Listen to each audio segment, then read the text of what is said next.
Hi students, good morning to all. இன்றைக்கி வந்து பார்த்திங்கன்னா நமக்கு பப்ளிக் எக்ஸாம் நடந்துகிட்ருக்கு, 12th பப்ளிக் எக்ஸாம் நடந்துகிட்ருக்கு. ஸோ அதில் நமக்கு டியூஸ்டே வந்து இங்கிலீஷ் எக்ஸாம் நடக்க போகுது. இதில் வந்து மினிமமாக நம்ம 90க்கு 25 மார்க்ஸ் எப்படி எடுக்கிறது அப்படிங்கிறது மட்டும்தான் நான் வந்து, அதாவது ஸ்லோ லேர்னர்ஸ், லேட் ப்ளூமர்ஸ் நம்ம சொல்லுவோம் இல்லையா, அவங்களுக்கான இம்பார்ட்டன்ட் வீடியோ மட்டும்தான் இதில் நான் ஷேர் பண்ணுறேன். ஸோ நல்லா படிக்கிறவங்க, நம்ம ஹை ஸ்கோர் எடுக்கிறோங்கிறவங்க வந்து நீங்கள் எப்பயும் போல் நம்ம ஆல்ரெடி தெரியும் நம்ம என்ன படிச்சுட்ருக்கோன்னு, நீங்கள் அதை கண்டினியூ பண்ணுங்கள். இது வந்து பார்த்திங்கன்னா ஜஸ்ட் ஒரு 25 மார்க்ஸ் எடுக்கவே ரொம்ப கஷ்டமாக இருக்குது அப்படிங்கிறவங்களுக்கான வீடியோஸ் மட்டும்தான் இது. இதில் வந்து பார்த்திங்கன்னா நமக்கு 41 கொஷின் நம்பர் 41ல் நமக்கு ப்ரோஸ் பேராகிராஃப் வந்து கேட்பாங்க.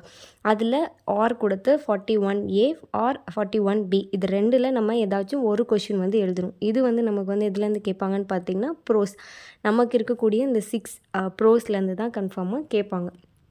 அதில் நீங்கள் வந்து ஃபஸ்ட்டு 3 யூனிட்ஸை வந்து நல்லா தரவு பண்ணிக்கோங்க. இது வந்து நான் மறுபடியும் சொல்கிறேன், இது வந்து லேட் ப்ளூமர்ஸ், அதாவது நான் என்னால் ஃபுல்லாக படிக்க முடியாது அப்படின்றவங்களுக்கான வீடியோ மட்டும்தான். அதில் நமக்கு ஃபஸ்ட்டு லெசன் வந்து என்ன இருக்குதுன்னு பார்த்திங்கன்னா 2 ஜென்டில்மேன் ஆஃப் வெரோனா. இதில் நமக்கு நிறைய பேருக்கு வந்து கொஷின் கன்ஃபியூஷன் நிறையாவே இருக்கும். அதாவது 2 பாய்ஸ் அப்படின்னு நம்ம எழுதினா அப்படின்னு கொஷின் பேப்பரில் இருந்தாவே நம்ம வந்து 2 ஜென்டில்மேன் ஆஃப் வெரோனா அப்படின்னு சொல்லிட்டு நம்ம எழுத ஆரம்பிச்சிடும். ஆனால் நமக்கு 3rd யூனிட்லேயுமே, அதாவது இன் செலிப்ரேஷன் ஆஃப் பீயிங் அலைவ் அந்த லெசன்லேயுமே நமக்கு 2 பாய்ஸ்னு சொல்லி மென்ஷன் பண்ணியிருப்பாங்க.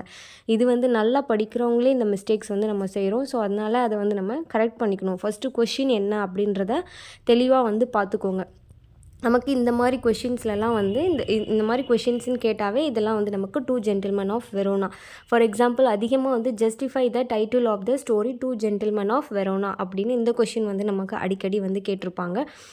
Next one, write the character sketch of Nicola and Jacoba. Nicola and ஜெக்கோபான்னு நம்ம பார்த்தாலே வந்து 2 gentleman of Verona. So first வந்து நமக்கு அந்த கொஷினை கண்டுபிடிக்க தெரியணும். எடுத்ததுமே நீங்கள் வந்து டைட்டில் எழுதிக்கோங்க. டைட்டில் வந்து 2 ஜென்டில்மேன் ஆஃப் வெரோனா. அது எழுதுனது வந்து யாருன்னு பார்த்தீங்கன்னா ஏஜே க்ரோனின். இது வந்து ஸ்பெல்லிங் கன்ஃபார்மாக ஸ்பெல்லிங் மிஸ்டேக் இருக்கவே கூடாது. இது வந்து பார்த்திங்கன்னா நம்ம எழுத போகிறதே ஒரு 5 பாயிண்ட்ஸ் தான் நம்ம எழுத போகிறோம். ஸோ அதுலேயுமே நம்ம ஸ்பெல்லிங் மிஸ்டேக் பண்ணோன்னா ஒரு 2 மார்க்ஸ் கூட வராமல் போயிடும். இதனோட தீம் என்ன அப்படின்றத கரெக்டாக எழுதணும். Love, devotion and selfless action. First நம்ம எடுத்ததுமே டைட்டிலில் 2 ஜென்டில்மேன் ஆஃப் வெரோனா, அதை எழுதுனது யாருன்றது கரெக்டாக தெரிஞ்சால் நம்ம எழுதலாம். இல்லைனா அதை வந்து நீங்கள் எழுதவே வேணாம், அவாய்ட் பண்ணிவிடுங்க. இப்போ 2 ஜென்டில்மேன் ஆஃப் வெரோனான்னு போட்டு ஜார்ஜ் ஆர்வெல்னு ஆத்தர் தெளிவாக எழுதி வைக்கக்கூடாது. நெக்ஸ்ட்டு இதுக்கான theme love, devotion and selfless action. இதுக்கு ஒரு 5 பாயிண்ட்ஸ் தான் நம்ம வந்து கொடுத்துருக்கோம். இதுக்கு ஃபஸ்ட்டு பாயிண்ட் வந்து என்னென்னு பார்த்தீங்கன்னா நிக்கோலா அண்ட் ஜெக்கோபா வேர் பிரதர்ஸ். நிக்கோலாவும் ஜெக்கோபாவும் வந்து யாருன்னா பிரதர்ஸ்.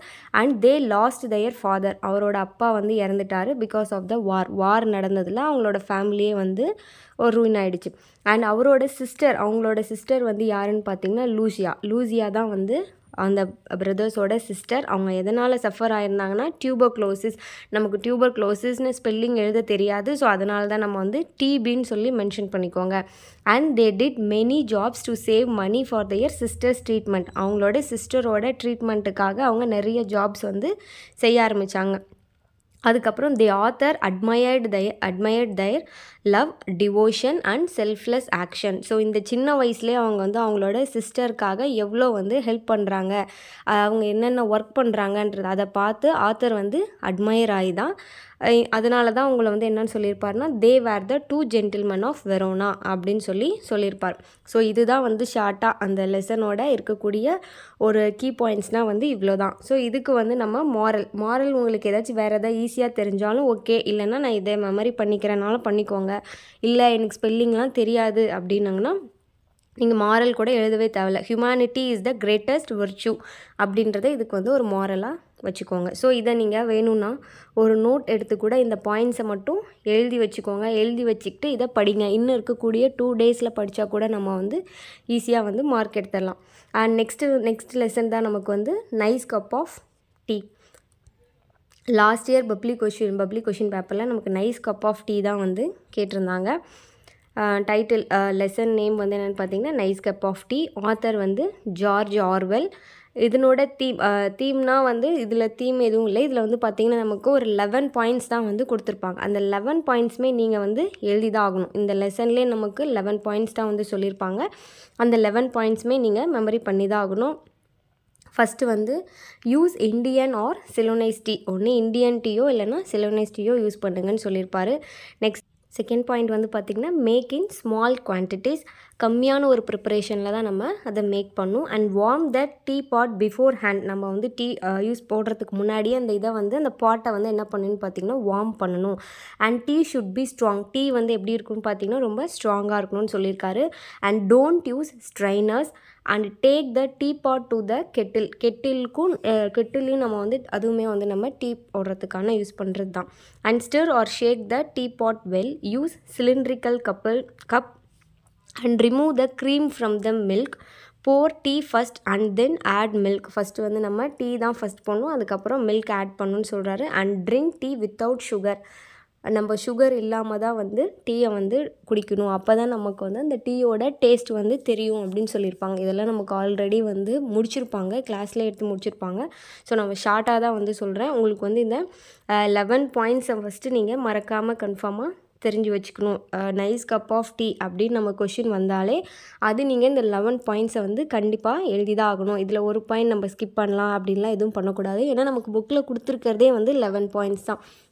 இது நீங்கள் இந்த 11 பாயிண்ட்ஸ் எழுதினாலே மேக்ஸிமம் உங்களுக்கு 3 or 4 மார்க்ஸ் கன்ஃபார்மாக போட்டுருவாங்க. ஸோ அதை பார்த்துக்கோங்க.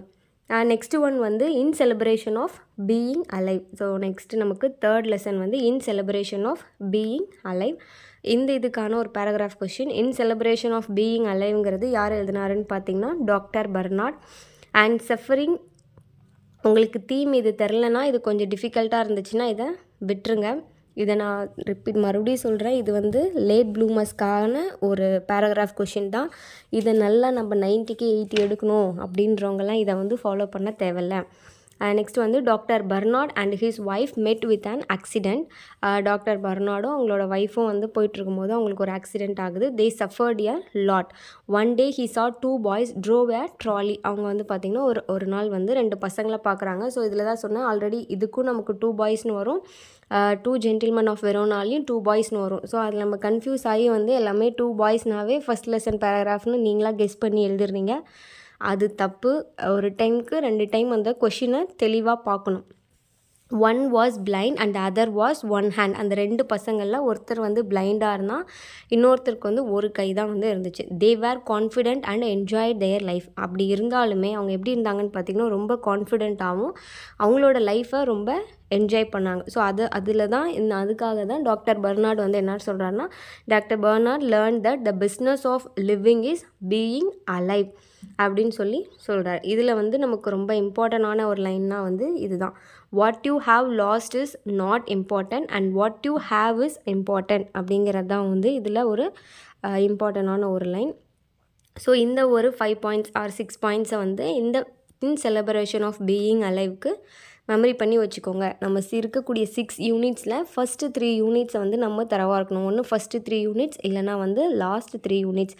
என்னால் 6ல் ஒரு 5 படித்து வச்சுக்க முடியும்னா அது நல்லாவே வந்து மெமரி பண்ணி வச்சுக்கோங்க. முடியாது, நான் பாஸ் ஆகணும் அதனால் என்னால் படிக்க முடியாது அப்படின்றவங்க இந்த 5 பாயிண்ட்ஸ் மட்டுமாச்சும் தெளிவாக படித்து வச்சுக்கோங்க. அண்ட் நெக்ஸ்ட் ஒன் போயமில் நமக்கு இருக்கக்கூடிய ஃபஸ்ட்டு போயம் வந்து கேசில். இஆர்சி கொஷினுக்கு ரொம்ப ரொம்ப இம்பார்ட்டன்ட் வந்து இந்த கொஷின்ஸ் தான். ஃபஸ்ட்டு வந்து கேசில் எழுதுனது வந்து யாருன்னு பார்த்தீங்கன்னா எட்வின் மியூர். இதில் ஸ்பெல்லிங் மிஸ்டேக் இருக்கவே கூடாது. கேஸ்டலுக்கு எட்வின் மியூர் தான். ஆனால் அதே மாதிரி நீங்கள் மாற்றி எழுதி வைக்கக்கூடாது. இப்போ கேசல்னா டோருடட் அப்படின்னு எழுதி வைக்கக்கூடாது. அது ரொம்பவே தப்பு. தெரிலனா கூட விட்டுறலாம், தப்பாக எழுதி வைக்கக்கூடாது. ஸோ இதில் ஒரு 5 பாயிண்ட்ஸ். இது வந்து நெக்ஸ்ட் 42 கொஷின் நம்பர் 42ல் கேட்கக்கூடிய பேராகிராஃப் கொஷின். அது வந்து போயம் தான் வந்து கேட்பாங்க. 41ல் தான் நமக்கு வந்து லெசன் ப்ரோஸ் பேராகிராஃப் கேட்பாங்க. 42ல் வந்து போயம் பேராகிராஃப் கேட்பாங்க. ஃபஸ்ட் பாயிண்ட் வந்து என்னென்னு பார்த்தீங்கன்னா, த கேசில்ஸ் கேட் வாஸ் ஸ்ட்ராங். அந்த கேசிலோட கேட் வந்து எப்படி இருந்துச்சுன்னா ரொம்ப ஸ்ட்ராங்காக இருக்கும். அங்கே இருக்கக்கூடிய சோல்ஜர்ஸ்லாம் வந்து ரொம்ப லாயல்னால் நேர்மையாக உண்மையாக இருப்பாங்க. And the captain was brave. Captain வந்து ரொம்ப பிரேவாக இருப்பார். And they had arms and food. அவங்களோட கேசில்லே வந்து ஃபுட் அண்ட் ஆர்ம்ஸ்லாம் வந்து நிறையாவே இருந்துச்சு. And but the wicked warder let the enemies inside for gold. Wicked வார்டர்னால் ஒரு ஓல்டு வார்டர் நாங்கள் பார்த்து பாருலையே, அவர் வந்து என்ன பண்ணுறாருனா அவங்க இருக்கக்கூடிய எனிமீஸை அந்த கேட்குள்ளே கேசலுக்குள்ளே விட்டார். ஸோ இதுதான் வந்து இந்த கேசல்ங்கிற போயமோட ஒரு ஷார்ட்டான ஒரு 2 லைன்ஸ் பாயிண்ட்ஸ் மாதிரி நீங்கள் ஞாபகம் வச்சுக்கலாம். அதுக்கு தான் நமக்கு மாரல் வந்து என்ன கொடுத்துருக்காங்கன்னா, க்ரீட் டெஸ்ட்ராய்ஸ் எவ்ரிதிங். க்ரீட்னா என்ன, பேராசைங்கிறது எல்லாத்தையுமே வந்து அழிச்சிரும் அப்படின்னு சொல்கிறோம். ஸோ இதுதான் வந்து கேசல்ஸ். இந்த கேசலோட பேராகிராஃப் கொஷினுக்காக இதை நம்ம வந்து யூஸ் பண்ணிக்கலாம். இதுக்கு 5 மார்க்ஸ் போடுவாங்களா அப்படின்னு கேட்டிங்கன்னா கன்ஃபார்மாக 5 மார்க்ஸ் போட மாட்டாங்க. அட்லீஸ்ட் நமக்கு வந்து ஒரு 2.5 ஆச்சும் கன்ஃபார்மாக போடுவாங்க. அதுக்காக தான் வந்து இந்த பாயிண்ட்ஸை நீங்கள் ஞாபகம் வச்சுக்கணும். இதுக்கு இதே மாதிரியே இஆர்சி கொஷினில் நமக்கு லைன்ஸை ஃபஸ்ட்டு நமக்கு கண்டுபிடிக்க தெரியணும். இப்போ கோல்டு அப்படின்லாம் வந்தால் அது கன்ஃபார்மாக எந்த போயமாக தான் இருக்கும்னு பார்த்தீங்கன்னா கேசல்ங்கிற போயமாக தான் இருக்கும். இப்போ ஸ்ட்ராங், கேட், விக்கடு வார்டர், விக்கடு கேட் இந்த மாதிரிலாம் வந்தால் இது வந்து நமக்கு கேசல்ங்கிற போயம் அப்படிங்கிறத நீங்கள் வந்து கன்ஃபார்மாக வந்து தெரிஞ்சு வச்சுக்கணும். ஸோ ரெஃபரன்ஸ் ஃபஸ்ட்டு நம்ம ரெஃபரன்ஸ்னு போடுறோம். ரெஃபரன்ஸில் என்ன எழுதுகிறோன்னு பார்த்தீங்கன்னா போயம், போயட் இது ரெண்டும் கன்ஃபார்மாக எழுதணுன்னா இதுக்கு நமக்கு 2 மார்க் இருக்குது. மொத்தமே இஆர்சி கொஷினுக்கு 3 மார்க்கு. அதில் போயம் நேமும் போயட் நேமும் எழுதணுன்னா அதுக்கு நமக்கு 2 மார்க். கான்டெஸ்ட் வந்து நீங்கள் தெரிஞ்சால் எழுதலாம், இல்லைன்னா கூட விட்டுருங்க. வெறும் போயம், போயட் இதுக்கே நமக்கு 2 மார்க் இருக்குது. நெக்ஸ்ட்டு வந்து எக்ஸ்ப்ளனேஷன் ஸ்பெல்லிங் வந்து கரெக்டாக எழுதணும். எக்ஸ்ப்ளனேஷனில் என்ன, நம்ம ஆல்ரெடி படித்த பேராகிராஃபில் படித்த பாயிண்ட்டையே நீங்கள் இதில் எழுதி வச்சுக்கோங்க. உங்களுக்கு பேராகிராஃப் கொஷினுக்கும் யூஸ் ஆகும், எக்ஸ்ப்ளனேஷனுக்கும் யூஸ் ஆகும். இந்த கமெண்ட்ஸ்லாம் தெரிஞ்சால் எழுதலாம், இல்லைன்னா வேண்டாம். ஃபஸ்ட்டு இதுக்கு கேசலுக்கு போயம்க்கு அந்த லைன்ஸை கண்டுபிடிச்சிங்கன்னா போயம்க்கு 1 மார்க்கு. நெக்ஸ்ட்டு வந்து போயட் அந்த போயம் எழுதுன இது யார் அப்படின்னு கண்டுபிடிச்சா அதுக்கு 1 மார்க். நெக்ஸ்ட்டு எக்ஸ்ப்ளனேஷனுக்கு 1 மார்க். So 3 marks. இஆர்சி கொஷின் பொறுத்த வரைக்கும் நமக்கு 3 மார்க்ஸ். நெக்ஸ்ட் போயம் வந்து அவர் கேஷுரனா ட்ரீ பேராகிராஃப் கொஷின். அவர் கேஷுரனா ட்ரீ வந்து எழுதுனது டோருடட். இதனோட தீம் வந்து the poet recollects her childhood days. அவங்க வந்து சைல்டுஹுட் டேஸ்னால் அவங்க சின்ன வயசில் இருந்தது எல்லாமே வந்து அவங்களுக்கு ஞாபகப்படுத்தி பார்க்குறது தான் வந்து இந்த போயமோட ஒரு theme. So our casuarina tree is tall and strong. The creeper winds it like a python. So இந்த பைத்தான் அப்படின்ற நேம்லாம் வந்தால் அது வந்து நம்ம இந்த போயம்னு சொல்லி ஞாபகம் வச்சுக்கலாம். கேஷுரனா ட்ரீ, அதே மாதிரி ஜெயிண்ட், இந்த மாதிரியான வேர்ட்ஸ்லாம் வந்து அந்த கொடுத்துருக்க லைன்ஸில் இருந்துச்சுன்னா இந்த போயம்னு ஈஸியாக ஞாபகம் வச்சுக்கலாம். The sweet song is heard at night. The poet recollects her childhood days. அவங்களோட சைல்டுஹுட் டேஸை அவங்க ஞாபகப்படுத்தி பார்க்குறாங்க. The casuarina tree will never be forgotten. So அவங்களால எப்போவுமே ஒரு மறக்க முடியாத ஒரு இதாக இந்த ட்ரீ வந்து இருக்கும் அப்படின்றது தான் வந்து இந்த கேஷுரனா ட்ரீ போயம். ஸோ இதே மாதிரி தான் இஆர்சி கொஷின் கேட்டால் நம்ம என்ன எழுதுகிறோம், ரெஃபரன்ஸ்ன்னு போட்டு அவர் கேஷுரனா ட்ரீ, போயம், போயட் வந்து யாருன்னா டோருடட்.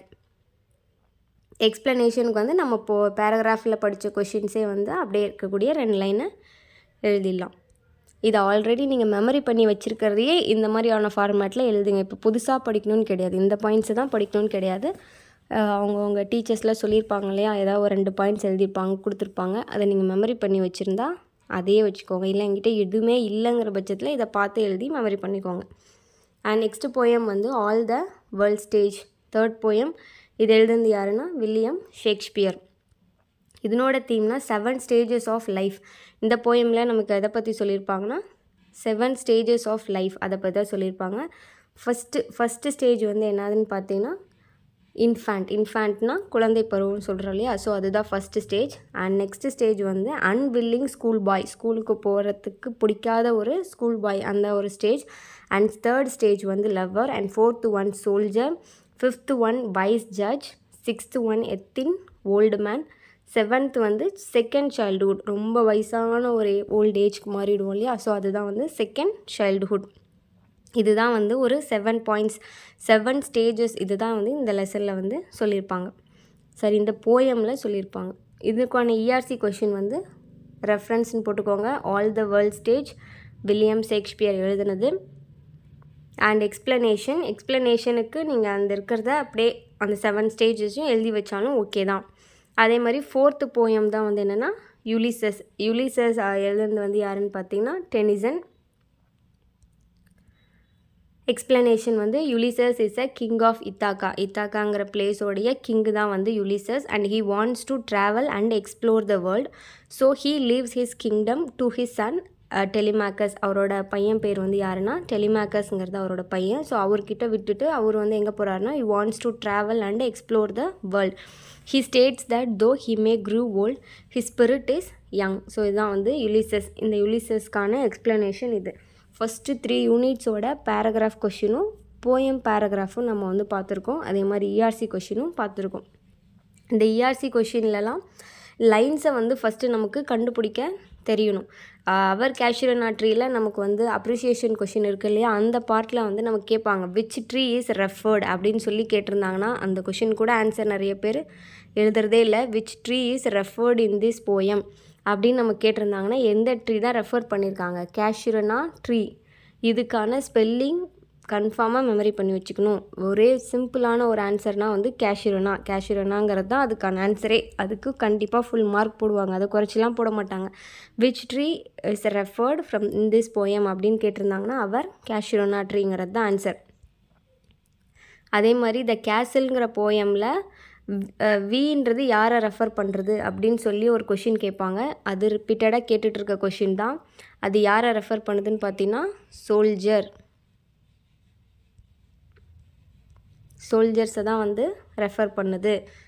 ஸோ இந்த மாதிரி சிம்பிளான ஒரு கொஷின்ஸ் எல்லாம் வந்து நீங்கள் ஞாபகப்படுத்திங்கன்னாவே போதும். 25 எடுக்கிறது ரொம்பவே வந்து ஈஸி. ஸோ நெக்ஸ்ட் வீடியோஸில் 1 மார்க்ஸை பற்றி டிஸ்கஸ் பண்ணலாம். And thank you so much for வாட்சிங்.